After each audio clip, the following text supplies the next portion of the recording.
जय श्री कृष्णा। जय भगवान विष्णु की। जय माता लक्ष्मी की। माता लक्ष्मी की कृपा सदा आप पर बनी रहे, आपके घर में धन्य धान बना रहे तथा माता लक्ष्मी सदा निवास करे। आइए जानते हैं कार्तिक मास महात्म कथा अध्याय 21 के बारे में। पवित्र कार्तिक मास महात्म कथा। लिखने लगा हूँ श्री हरि के चरणों में शीश नवाए। कार्तिक महात्म का बने है 21वां अध्याय।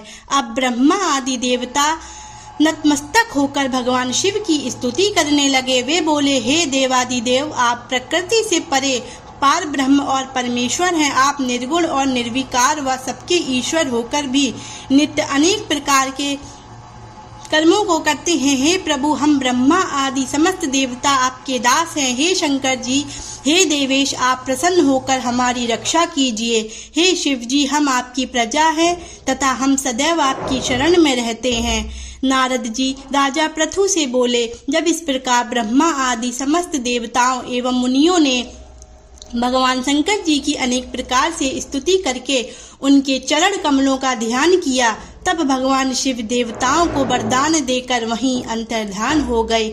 उसके बाद शिव जी का यशोगान करते हुए सभी देवता प्रसन्न होकर अपने अपने लोक को चले गए। भगवान शंकर के साथ सागर पुत्र जलंधर का युद्ध चरित्र पुण्य प्रदान करने वाला तथा समस्त पापों को नष्ट करने वाला है। यह सभी सुखदायक और शिव को भी आनंददायक है। इन दोनों आख्यानों को पढ़ने एवं सुनने वाला सुखों को भोग कर अंत में अमर पद को प्राप्त करता है। जय श्री कृष्णा। जय भगवान विष्णु की।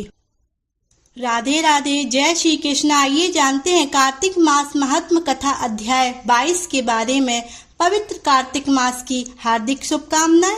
22वें अध्याय की जब लिखने लगा हूँ बात, श्री प्रभु प्रेरणा प्राप्त कर कमल आ गई हाथ।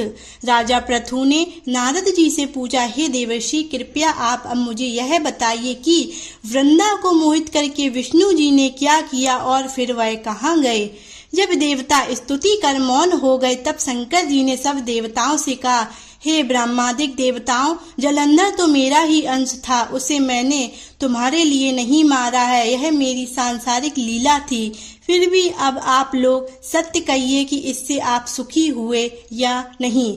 तब ब्रह्मादिक देवताओं ने के नेत्र हर्ष से खिल गए और उन्होंने शिव जी को प्रणाम कर विष्णु जी का वह सब वृत्तांत कह सुनाया जो उन्होंने बड़े प्रयत्न से वृंदा को मोहित किया था तथा वह अग्नि में प्रवेश कर परम गति को प्राप्त हुई थी। देवताओं ने यह भी कहा कि तभी से वृंदा की सुंदरता पर मोहित हुए विष्णु उनकी चिता की राख लपेट इधर उधर घूमते हैं। अतएव आप उन्हें समझाइए, क्योंकि यह सारा चराचर आपके अधीन है। देवताओं से यह सारा वृत्तांत सुन शंकर जी ने उन्हें अपनी माया समझाई और कहा कि उसी से मोहित विष्णु भी काम के वश में हो गए हैं। परंतु महादेवी उमा, त्रिदेवों की जननी, सबसे परे वह मूल प्रकृति परम मनोहर और वही गिरजा भी कहलाती हैं। अतः विष्णु का मोह दूर करने के लिए अब सब उनकी शरण में जाइए। शंकर जी की आज्ञा से सब देवता मूल प्रकृति को प्रसन्न करने चले। उनके स्थान पर पहुंचकर उनकी बड़ी स्तुति की। तब यह आकाशवाणी हुई कि हे देवता, मैं ही 3 प्रकार से तीनों गुणों से पृथक होकर स्थित सत्य गुण से गौरा, रजोगुण से लक्ष्मी और तमोगुण से ज्योति हूँ, रूप हूँ। अतएव अब आप लोग मेरी रक्षा के लिए उन देवियों के पास जाओ तो वे तुम्हारे मनोरथ को पूर्ण कर देंगी। यह सब सुनकर देवता भगवती के वाक्यों का आदर करते हुए गौरी, लक्ष्मी और सरस्वती को प्रणाम करने लगे।